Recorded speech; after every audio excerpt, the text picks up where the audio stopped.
Y dirección de Gonzalo Rosero.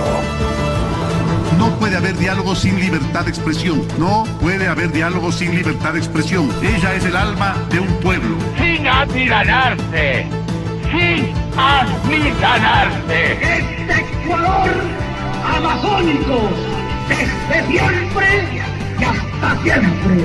¡Viva la patria! Combatiremos la corrupción. La de ahora y la de ayer. Y la que podría venir. La de adentro y la de afuera. La revista de opinión Democracia. Los temas realmente relevantes, analizados con la visión crítica del periodismo libre. Da inicio la revista de opinión Democracia, el programa en el que usted cree. Comenzamos. Gonzalo Rosero, credibilidad incuestionable.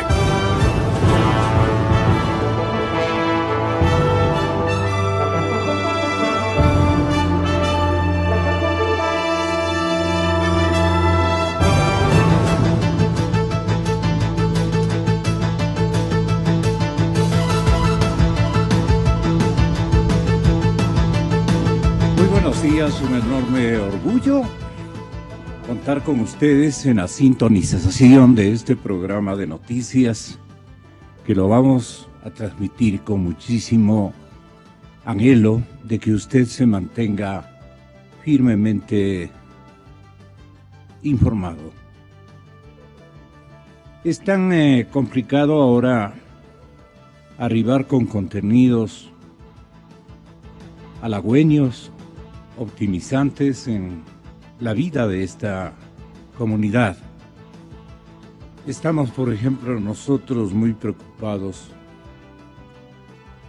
por abandonos que la policía o las policías, tanto locales como nacionales, están realizando de algunos espacios, de algunos ámbitos en donde los ciudadanos ciertamente han pasado a vivir en un submundo con prácticas violentas, de gran violencia, como esta ocurrida y detectada en la ciudad de Guayaquil esta víspera. Esta víspera, señoras y señores, ocurrió algo espantoso.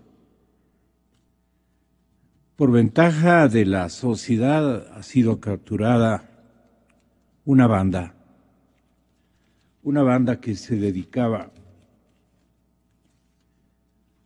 a asaltar centros cambistas.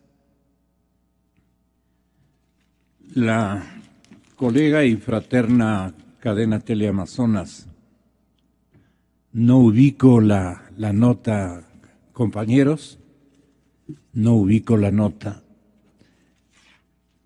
Yo quiero darle una fuerza de prioridad a este impresionante operativo policial realizado en la ciudad de Guayaquil y que cualquier momento lo vamos a tener en el escenario quiteño de cualquier ciudad donde estemos siendo sintonizados.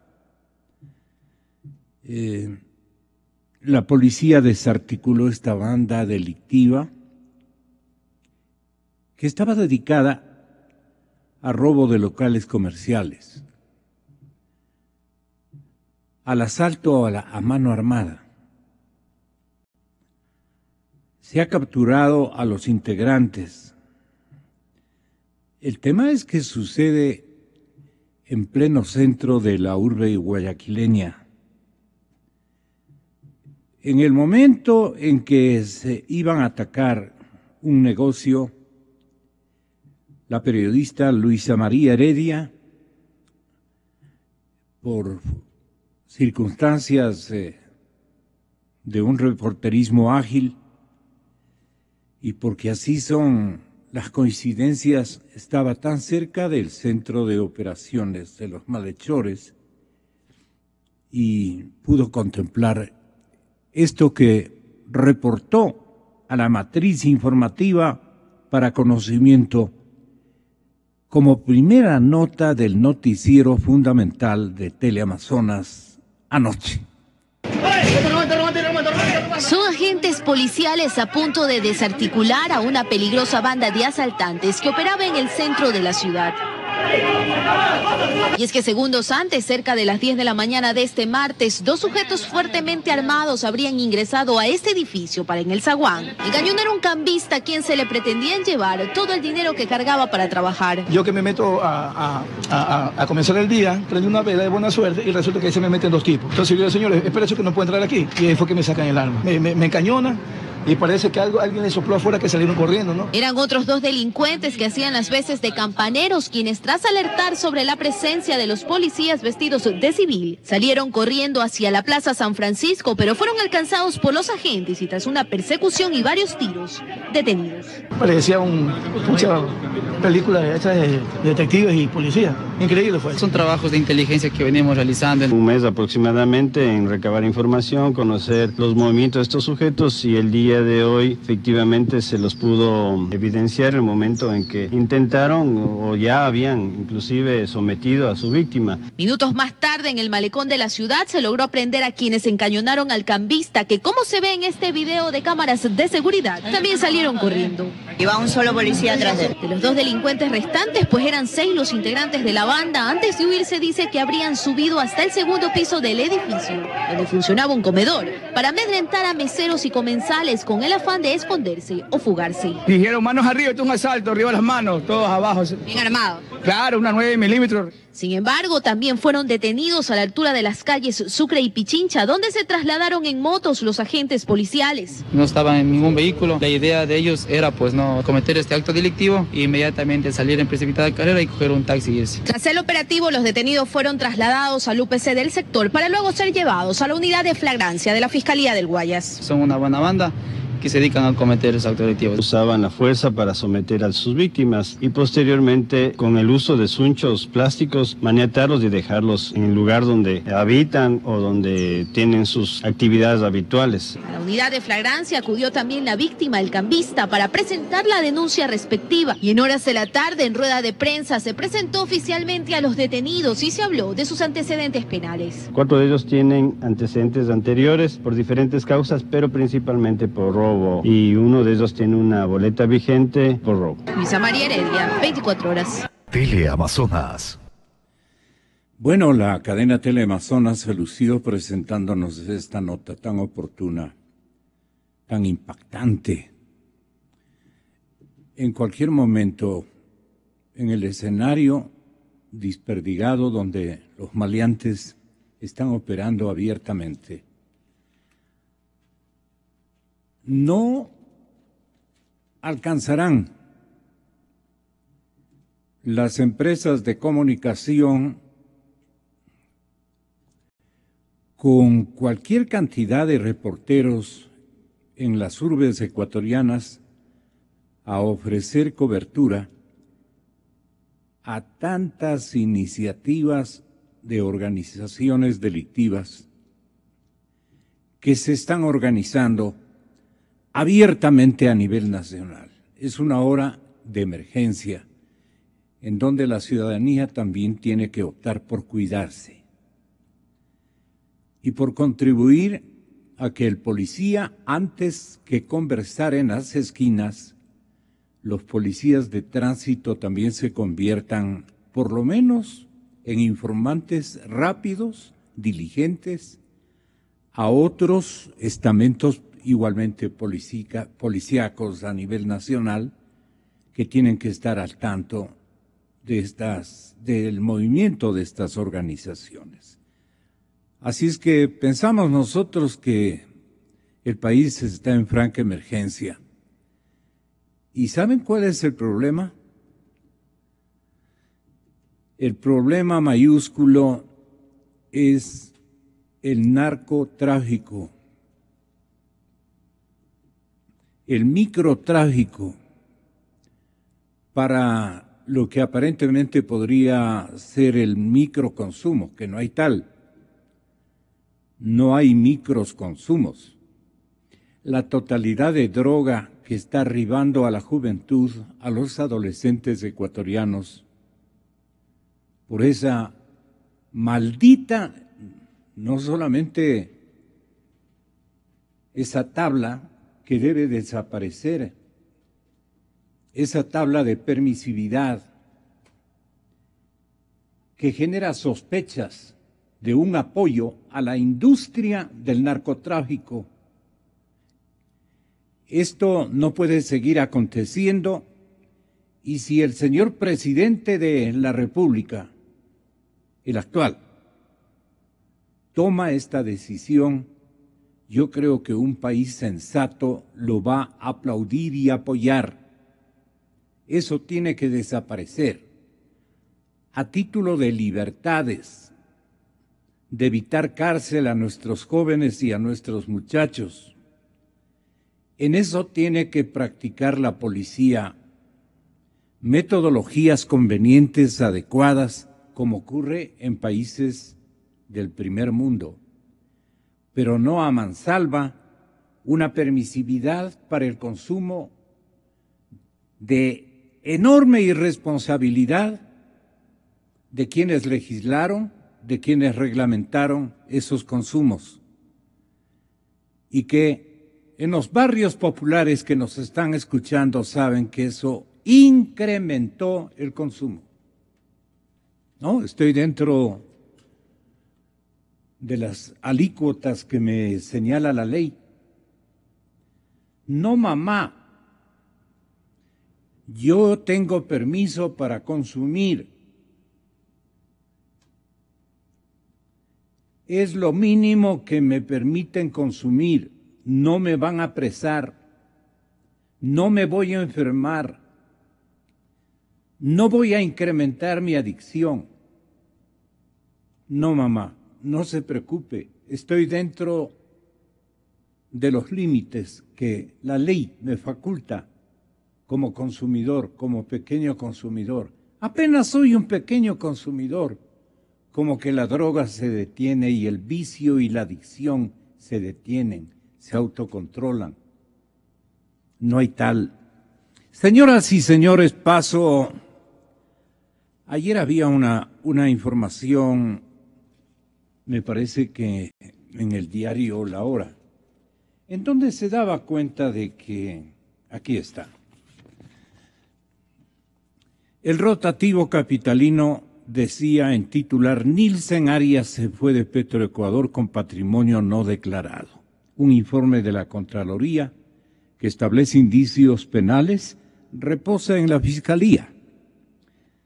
Que la Fiscalía no investigó a los funcionarios del sector petrolero durante el anterior gobierno por la ausencia de informes con indicios de responsabilidad penal. Eso aseguró hasta hace pocas semanas aseguraba el fiscal Galo Chiriboga. Durante su comparecencia precisamente a la Comisión de Fiscalización, me informan, señoras y señores, que el periodista de investigación que realizó el mayor trabajo en detectar a este actor, que ha tenido una protección singular, perseverante, especialísima, que más ha pasado en el exterior, por si acaso, que ha tenido que realizar las tareas de enlace más importantes, especialmente en contratación pública internacional, es el aludido permanentemente en las crónicas de Petroecuador, el señor Nielsen Arias. Él ya se va de Petroecuador, ya se ha ido, con banda de música prácticamente. Es lo que llamamos en provincia, se ha ido al son de una banda popular. Se nos ha ido despidiendo y no ha declarado de qué tamaño es su nuevo patrimonio económico. No ha dado una rendición de cuentas ni a la institución a la que potencialmente ha servido. Ha sido amigazo de todas las autoridades en más de 10, 12, 13 años en que se ha mantenido como una especie de agente de viajes internacionales, de búsqueda de mercados, de búsqueda de oportunidades, de contactos claves. Eso ha sido. Un informe de la Contraloría que establece indicios penales reposa en la Fiscalía, pero reposa desde hace un montón de tiempo. Señor doctor Galo Chiriboga, usted solía decir y hasta recién dijo lo siguiente. Si no hay informe con indicios de responsabilidad, ¿puede o no la Fiscalía iniciar una indagación? En teoría lo puede hacer. El problema es que si concluida la indagación no se tiene el informe con indicios de responsabilidad penal de parte de la Contraloría, que es un requisito de procedibilidad, el caso se caería. Pero teóricamente se podría hacer. Pero ningún fiscal va a arriesgarse a avanzar en un tema sin tener ese informe. Yo por eso le he dejado muy tranquilo a mi pana Nielsen, dice el ex fiscal general de la República, y si tiene algo más, me hace el favor de presentarme este mismo instante. Pero yo me voy a Lima, tenemos ya el contacto con Lima. El periodista Fernando Villavicencio, que nos acompaña desde la capital peruana, realizó varias investigaciones, varios procesos de indagación periodística, y encontraba, recuerdo que describía Fernando, decía, en lo que va de la Revolución Ciudadana, han rodado decenas de cabezas en el sector petrolero, pero otras se han reciclado. Pero al parecer hay una soldada con titanio, el metal más fuerte, más duro, ¿no?, para ponerle el nombre adecuado. Hay otras que se han reciclado, pero al parecer hay una soldada con titanio, la del subgerente de Comercio Internacional. ¿Verdad, expresidentes, exmiembros del directorio de Petroecuador? Caballeros, unos pocos que están en la cárcel y otros que están pavoneándose por todas las calles de nuestras ciudades y otros están en el exterior matándose de la risa. Sus esfuerzos de indagación, mi querido Fernando, en ocasiones será motivo de mofa de estas galladas. Nielsen Arias Sandoval, subgerente de Comercio Internacional de Petroecuador, se mantiene intocado. Sus hazañas intocables, sobre los hombros del más poderoso que el de un ministro de Estado o director del Servicio de Rentas Internas, SRI, el megapoder económico, especialmente del petróleo, de los recursos estratégicos, el megapoder económico de nuestro país ha estado, según el investigador, que hoy nos responde y nos recuerda o nos cuenta, más bien dicho, esta historia. Bueno, ha salido ya de Petroecuador, pero les ha dicho, conmigo despacito, porque yo sé la historia de todos ustedes. No soy yo solo el que ha hecho. Y el potencial aventajado no soy yo. Hay muchísima gente que con mis habilidades y buenos negocios le he hecho ganar plata al país.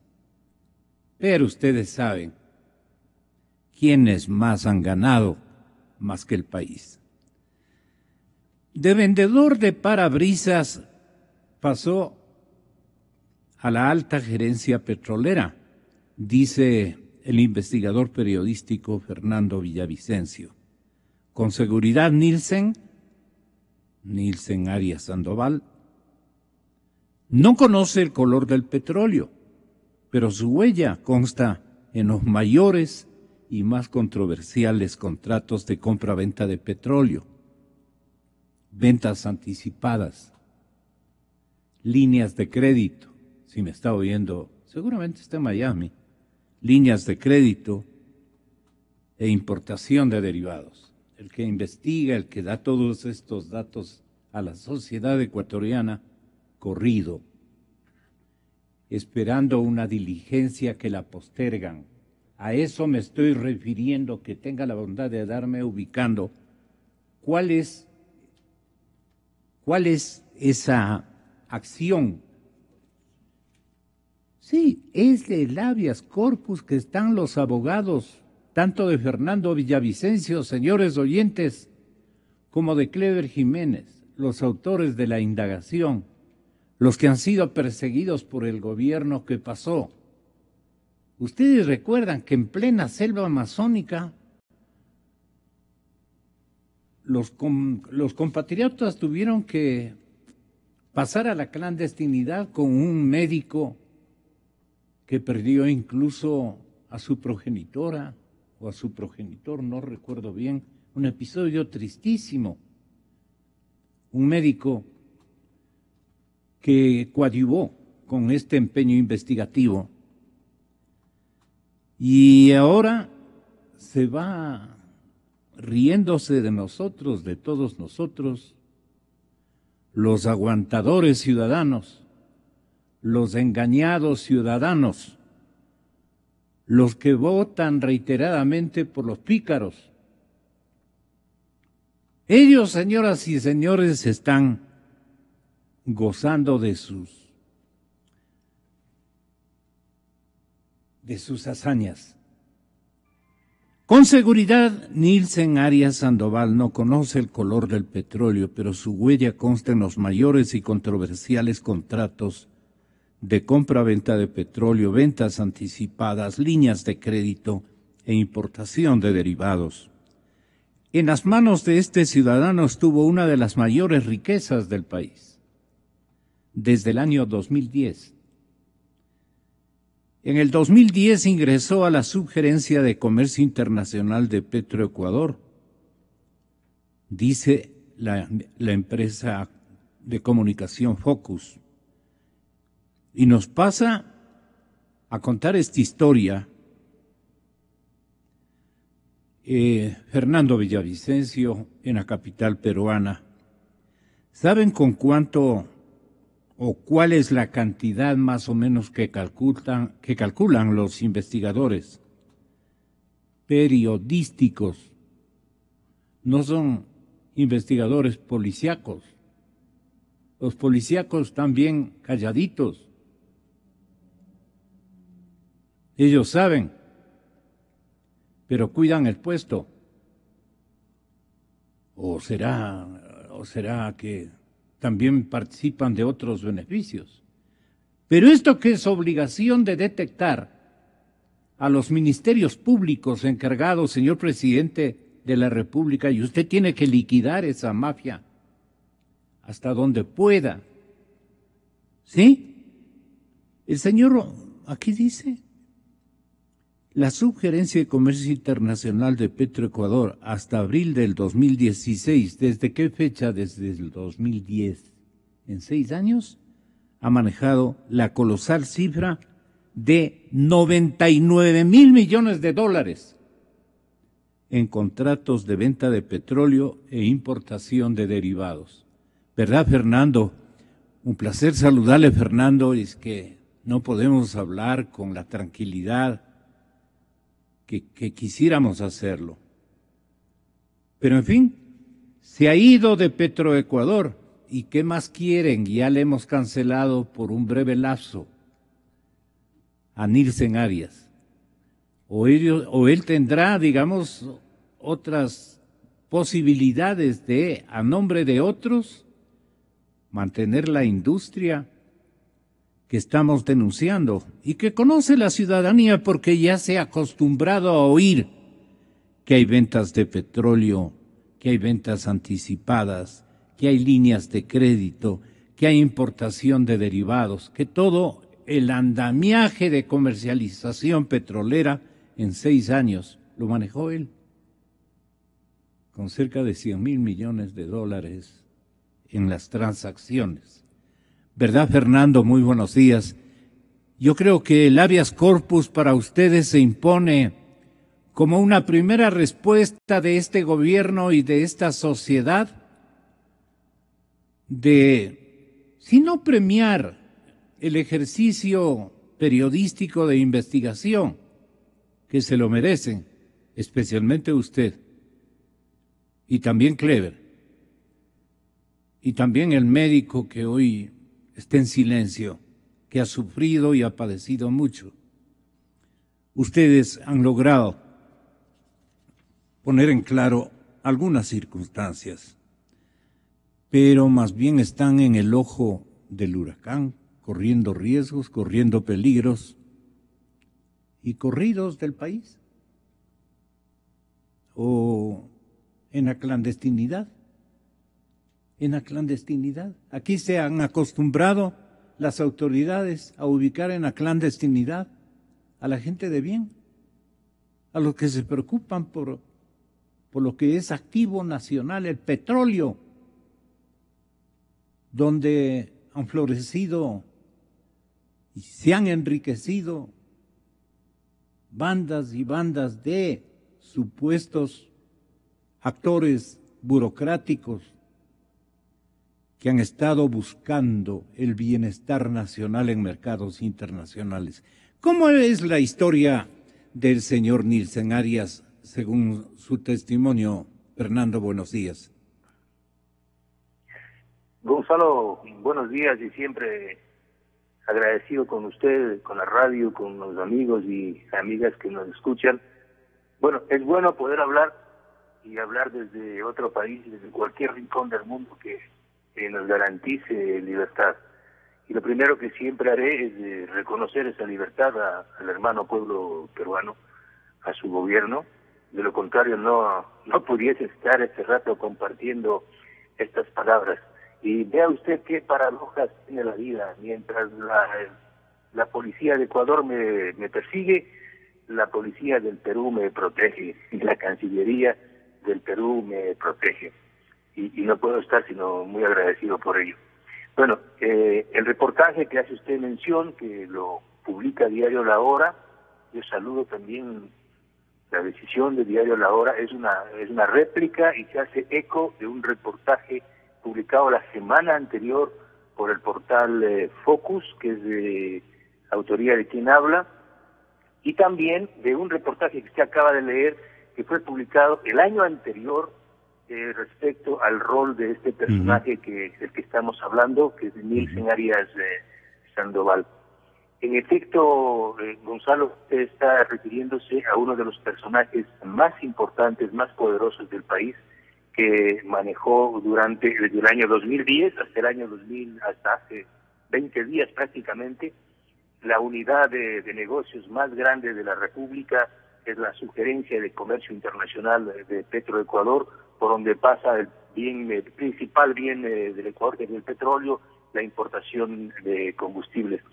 Esta revelación que hace Focus, que hizo Focus el año anterior y que lo trae recientemente la semana anterior, es muy importante, Gonzalo. Usted ha empezado reproduciendo lo que dijo el ex fiscal general del Estado, Galo Chiriboga, en su comparecencia a la Asamblea Nacional hace pocos días, donde él señaló que no ha podido iniciar acciones penales en contra de funcionarios petroleros y otros porque no contaba con los informes con responsabilidad penal de la Contraloría. Vea, este es ¿cómo llamaríamos? Un cinismo realmente sin nombre. A nosotros acabamos de revelar en Focus que no solo existía un informe con responsabilidad penal que fue enviado a las manos, y si usted lee el documento, fue enviado directamente por la Contraloría General del Estado a nombre de Galo Chiriboga Zambrano el día 23 de diciembre del año 2016. Entonces creo que son ya más de 6 meses, o son 6 meses en que el ex fiscal Galo Chiriboga recibió este informe con responsabilidad penal. Pero no es un informe con responsabilidad cualquiera. En este informe se analiza, se investiga la Contraloría los bienes patrimoniales declarados o no declarados por el señor Nilsen Arias Sandoval, por su esposa Irma Patricia Romero Espinosa y por sus dos hijos que estudian en el paraíso del capitalismo, en el imperialismo odiado por los revolucionarios en los Estados Unidos de Norteamérica. La Contraloría General del Estado le da la razón a este periodista que ha denunciado desde hace años el comportamiento irregular de este señor Nilsen Arias. El país primero tiene que saber quién es Nilsen Arias. Nilsen Arias Sandoval es un señor que no registra hasta el día de hoy título universitario alguno en la Secretaría en la CNC. Y es absolutamente obligatorio, de acuerdo con la normativa de Petroecuador, que para ejercer estos cargos de alta responsabilidad gerencial se requiere mínimo un título de tercer nivel. El señor Nilsen Arias, que dice que ha estudiado hotelería, eso dice en su currículum, no registra ni siquiera su título de hotelería en la CNC. Segundo, señor Nilsen Arias Sandoval viene de trabajar con su altísima experiencia en una empresa proveedora de vidrio templado y parabrisas. Esa es su experiencia según el propio registro, su propio currículum que consta en Petroecuador y que Focus lo ha publicado. Los amigos y amigas... ¿Y quién le descubrió y quién le recomendó, Fernando? Este señor Arias llega primero a trabajar en la AGB, en la empresa EICA, y de lo que me han contado gente que trabajaba en la AGB en el año 2009, 2008, este señor era un ciudadano común que llegaba a hacer antesala ahí para ver si te ayudan con un trabajo. Y de acuerdo con la propia hoja de vida de Nilsen Arias, está publicada en Focus, quién le ayuda y su amigo y abogado es el doctor Carlos Bravo, que fue gerente de la agencia de regulación de la AGB. Carlos Bravo, que también fue el abogado y es amigo personal del señor Juan Falconi Puig. Esta es su primera palanca. Él fue gerente en la AGD, ¿no? En la Agencia de Garantías de Depósitos. Ya. Sí, cuando se hicieron las incautaciones del Grupo Isaías y otros. Entonces, además, yo no lo estoy inventando, eso consta en el registro de documentos del señor Nilsen Arias presentados a Petroecuador. Este señor Arias logra ingresar a trabajar en la AGB en Mexica y luego pasa a la empresa Cementerios Monte Olivo, que también es una empresa que maneja el cementerio, que fue incautada. Y ahí, como ustedes pueden recordar, fue Pedro Delgado quien recientemente le habló al país. El primo del señor presidente Correa. ¿Estamos hablando de él? Sí, estamos hablando de Pedro Delgado Campaña, quien informó al país recientemente que fue él quien le despidió del cargo de Cementerios Monte Olivo a Nilsen Arias por varias irregularidades cometidas en la administración de esta pequeña empresa, y que además dijo le había recomendado y que según esa condición de haber sido destituida de un cargo público no podía ejercer ningún otro cargo público y mucho menos aspirar al manejo de la Sugerencia de Comercio Internacional de Petroecuador. En estas condiciones el señor Nilsen Arias llega a Petroecuador, pero hay algo mucho más grave que consta en el reportaje de Focus. El señor Nilsen Arias es llevado a juicio penal por abuso de confianza, llámese estafa, por los propietarios de la empresa proveedora de vidrio donde él trabajó. Le acusan de haber utilizado recursos por $280,000, de haber desviado recursos por $280,000.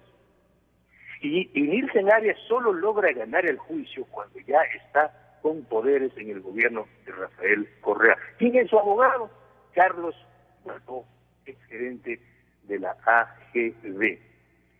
Luego de ello viene el gran salto maratónico de Nilsen Arias y logra llegar con Salto de Garrocha a la Subgerencia de Comercio Internacional, y quien lo posesiona es Manuel Zapater en abril del año 2010, en este altísimo cargo de responsabilidad para manejar el petróleo y los derivados.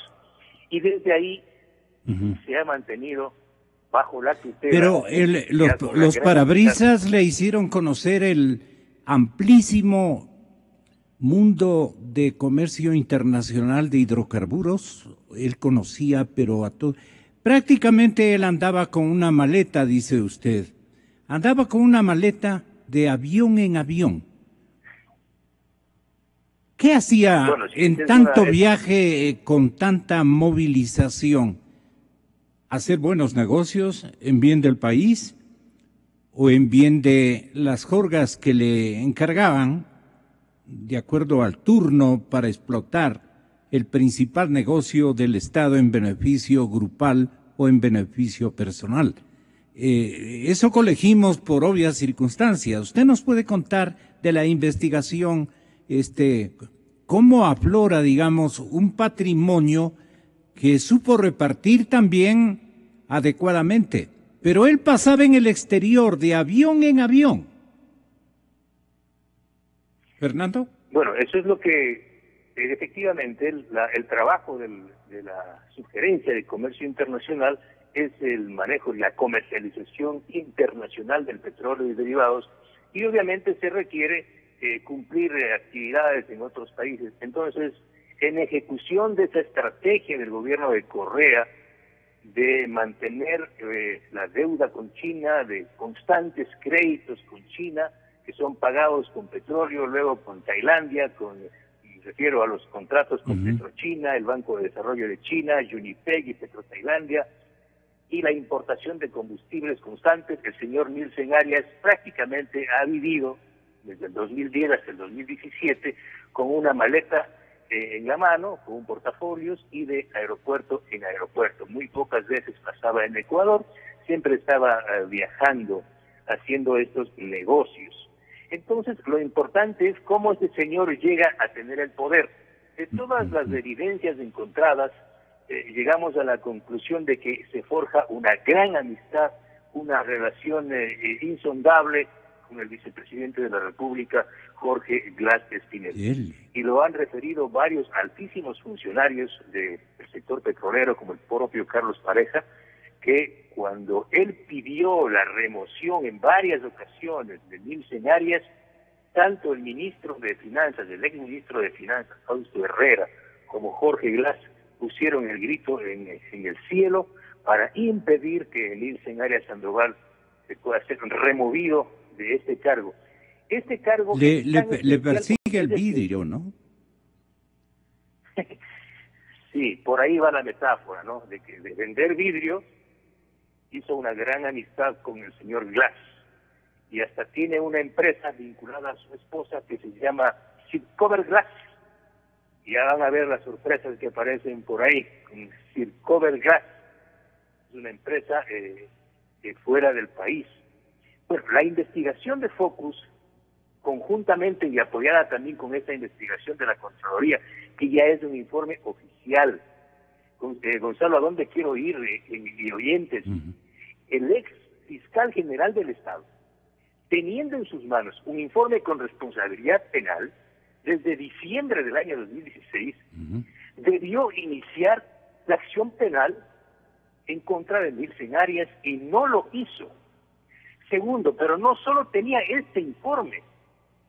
El año 2012, la Contraloría General del Estado emitió otro informe con responsabilidad penal en contra de Nielsen Arias sobre la base de una denuncia presentada a la Contraloría y a la Fiscalía por Clever Jiménez, Galo Lara y este periodista.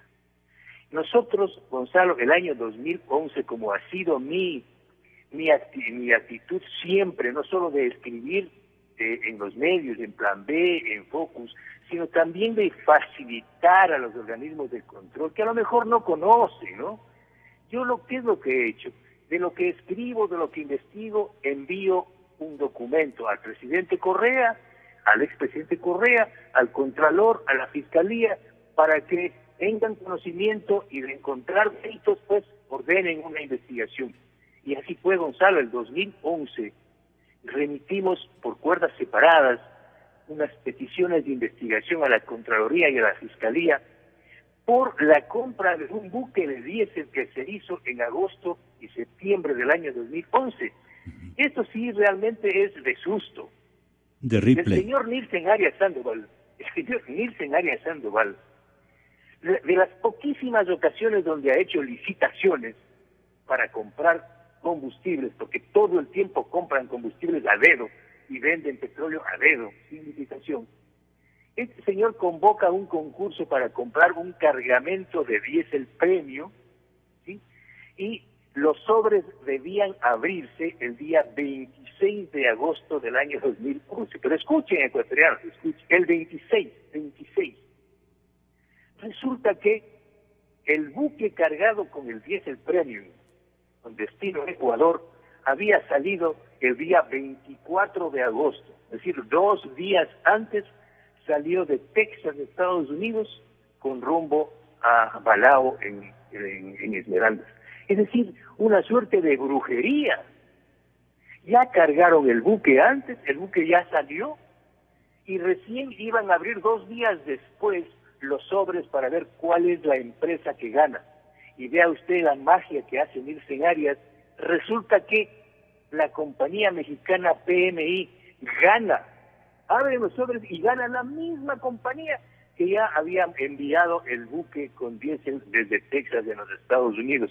Y con una suerte de diferencia de $2 por cada barril en contra del Estado, porque PMI ofrecía $2 encima de la siguiente compañía, que era Blue Oil. Estamos hablando de un buque, era un negocio de $34 millones, la importación de este cargamento de diésel. Yo presenté a la Contraloría y a la Fiscalía los documentos, los bill of lading, los conocimientos de embarque, donde están firmados, dice que el buque salió a tal fecha. Y escuche esto, Gonzalo. Sobre la base de la denuncia, el ministro Wilson Pastor conforma una comisión especialísima para que investigue el caso.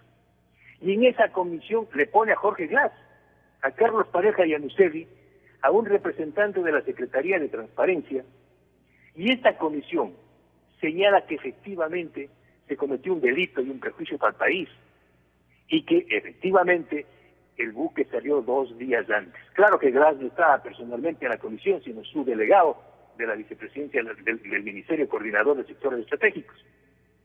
Y concluye exactamente eso. Y la Contraloría General del Estado, el año 2012, concluye exactamente dando la razón a los denunciantes, Villavicencio, Galo Lara y Clever Jiménez, señalando que se ha cometido un delito, que hay un perjuicio al Estado, que el buque salió antes, y le pide a la Fiscalía, ¿a quién? A Galo, Alfredo, Chiriboga, Zambrano, que inicie las acciones penales en contra de los responsables. ¿Y sabe lo que hizo Galo Chiriboga? ¿Quiere que le cuente, Gonzalo? Por favor. ¿Quiere que le cuente el país lo que hizo Galo Chiriboga? La Fiscalía pidió el archivo. La Fiscalía pidió el archivo de este caso, y el juez, no recuerdo el nombre de este dato, pero está publicado en mi libro Ecuador Made in China, y el juez aceptó la petición fiscal y archivó el proceso, pese a existir, como le digo, un informe de la Contraloría con responsabilidad penal, un informe de una comisión especial conformada por el Ministerio de Hidrocarburos, y yo publico el libro, y con esto me pego un tiro en ayunas, Gonzalo, publico el libro Ecuador Made in China contando esta historia, y adivine lo que hace Jorge Glass. Jorge Glass ordena a Marco Calvo Piña que me enjuicien, y me enjuician por haber escrito Ecuador Made in China, y el proceso está hasta ahora en la Fiscalía General del Estado y en un juzgado de la capital de la República. ¿Se puede usted imaginar? ¿Alguien puede creer que esta historia pudo haber pasado en un país civilizado? Que los delincuentes, que no lo digo yo, se presume la existencia de peculado en un informe de la Contraloría General del Estado. Los presuntos delincuentes, por haber perjudicado al país, Perdón, ese informe de Contraloría está firmado por Poli, del ex Contralor General del Estado. Lo firma el director de Auditoría 3, Galo Carrillo Ureña, pero estaba validado. Pero le convalida el ex Contralor, claro. Por supuesto, o sea, Gonzalo, por Dios, yo estoy exiliado y Clever Jiménez, como usted ha dicho, está en la clandestinidad. Yo llevo 7 meses esperando que un juez resuelva una petición de habeas corpus. Ya me tumbaron un habeas corpus para que yo no sea candidato. ¿Cómo es posible que esté pasando eso en este país? Ahora es un juez de apellido Blum el que desaparece, ¿o cómo es la cosa? Se hace el quite, el señor Blum, y entonces daña todo el proceso que estaba caminando. Me parece que es por allí.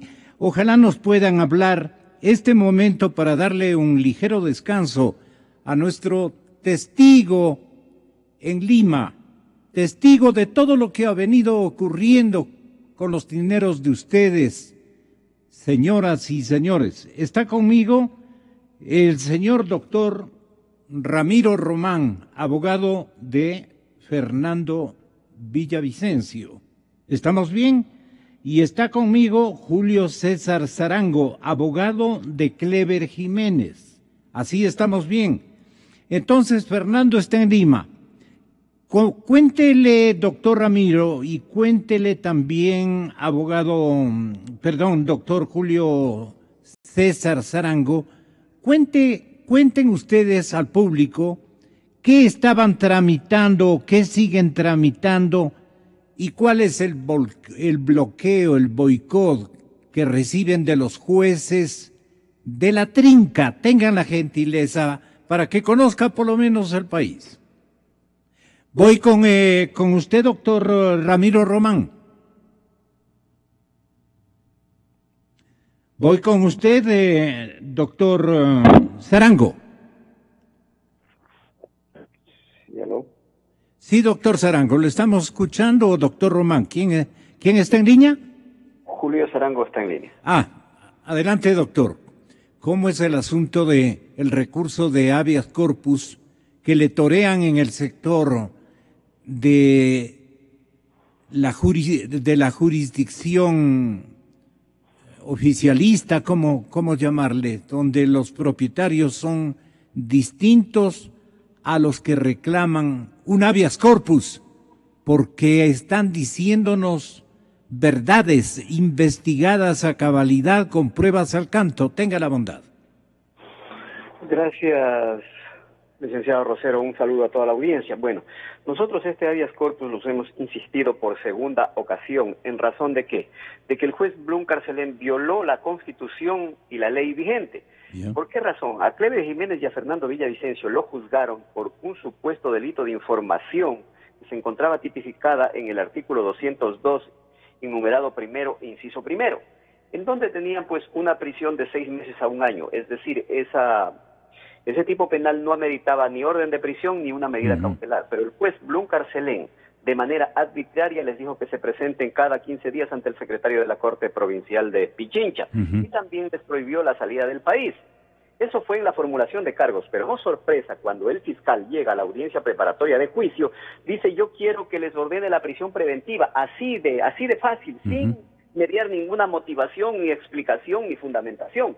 Y el juez Blum Carcelén, sin tener atribuciones, abusando del derecho, dice: sí, a hoy les imputo el delito considerado en el numerado tercero del artículo 202, agregado al artículo primero. ¿Qué dice ese artículo? Ese artículo dice que son sancionados con reclusión de 3 años a 6 años. Es decir, solamente para tener el pretexto de decir que este tipo penal sí amerita prisión preventiva. Pero hay que darse cuenta, señor Rosero y pueblo ecuatoriano, que ya fueron imputados en la formulación de cargos por un tipo penal, pero para perseguirlos, para criminalizarlos, vuelven a tipificar, violando el derecho a la defensa, violando el debido proceso, la seguridad jurídica, la tutela judicial efectiva de los derechos, y algo más grave, señor Rosero, es de que el artículo a que se retrotraen después de 45 días de instrucción fiscal está derogado, pues. Ya lo subsumieron al artículo 178 del Código Integral Penal y para perseguirlos, para juzgarlos, se retrotraen nuevamente al Código derogado del artículo 202. Entonces, con una diferencia de 7 meses, me parece, ¿no? Las dos diligencias. Malosas. Justamente. Ilegales. Verá, esto es, el 28 de octubre se les ordena la prisión del 2016. Y nosotros hemos pedido, desde el 28 de octubre, pedimos apelación. Se nos concedió primero, luego, otra vez vino el juez Richard Villagómez y la negó, sin fundamento. Luego de eso nosotros hemos comenzado una lucha pidiendo la medida sustitutiva. Han pasado 7 meses y no nos han despachado. Nosotros por ello, por dilatar, por retardar la administración de justicia, hemos pedido el habeas corpus y hemos fundamentado de manera motivada, constitucional, a través de la ley, la convencionalidad. ¿Y qué pasó el día de la audiencia? Nos pusieron un juez, Roberto Andrade, que era el que conformaba el tribunal, pero el momento que nos encontramos en la audiencia apareció una doctora Santa María. ¿Y qué es lo que nos dicen a nosotros? Nos condicionan, ¿va a impugnar el tribunal o quiere que se haga la audiencia? Imagínense nosotros, después de haber luchado tantos meses para que se convoque a una audiencia, tenemos que someternos a los jueces que nos impongan de manera arbitraria en ese momento, sin darnos el derecho a nosotros a poder saber quién es la jueza que integra nuevamente el tribunal. Y algo más todavía, violando el artículo 168, numeral 6, que dice que este sistema es oral, inmediato, deben dictar el fallo. La jueza dice, les voy a notificar a los casilleros, o sea, retrotrayéndose 20 años hacia atrás, cuando en ese momento tenía que darnos el fallo. Y por lo que yo pues tuve que decirle a la jueza, señora jueza, ¿por qué usted se retrotrae 20 años y no dicte este momento su fallo?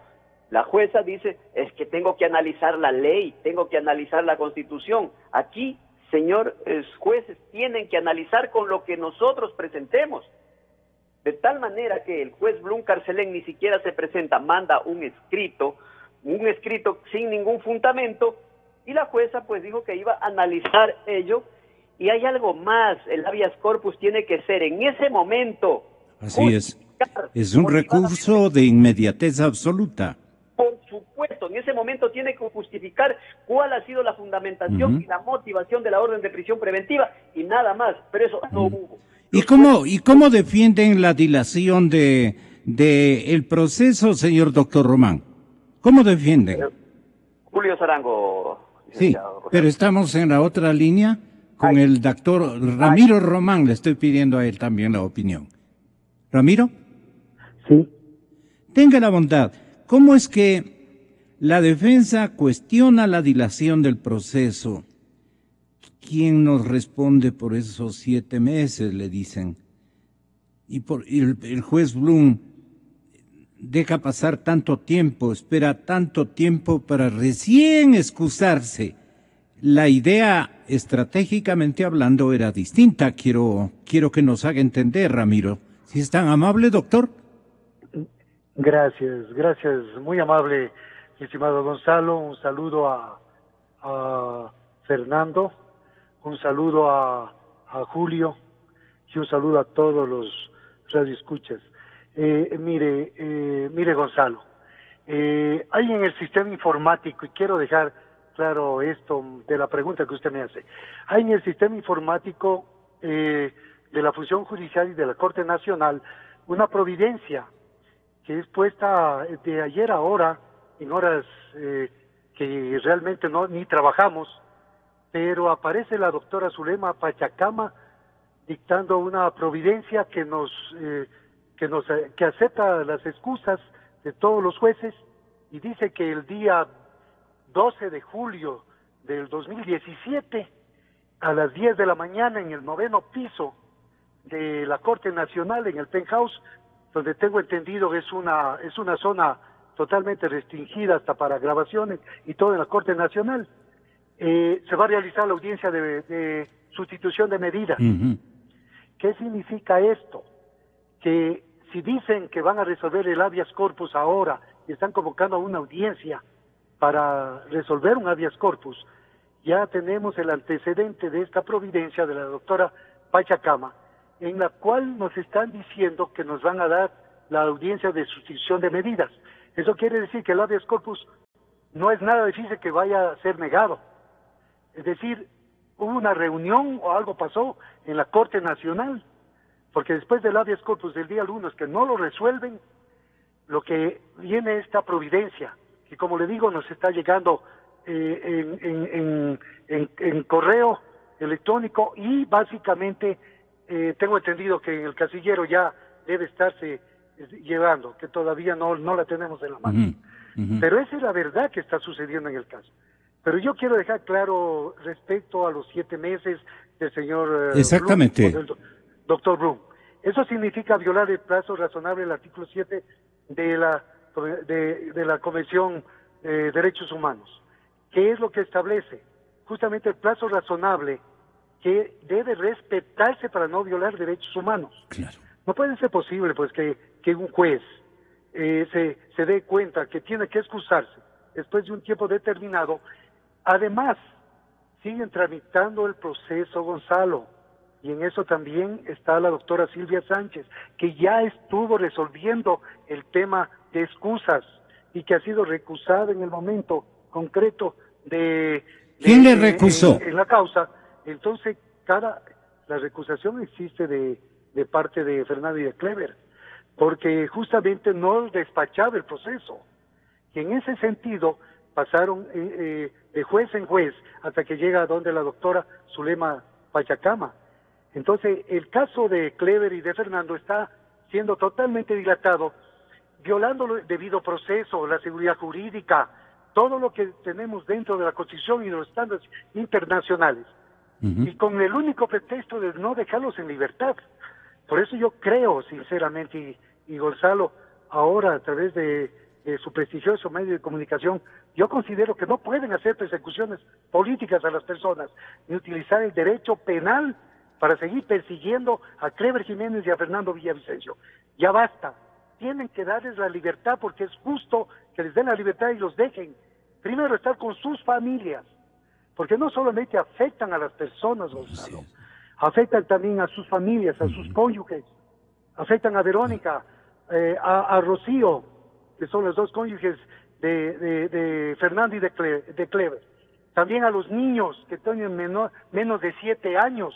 ¿Acaso no leen la Convención de Derechos del Niño que ha suscrito Ecuador, donde establece que el artículo 27 de esa convención deben tener los niños para su mejor desarrollo y los adolescentes para su mejor desarrollo, estar con su padre y con su madre?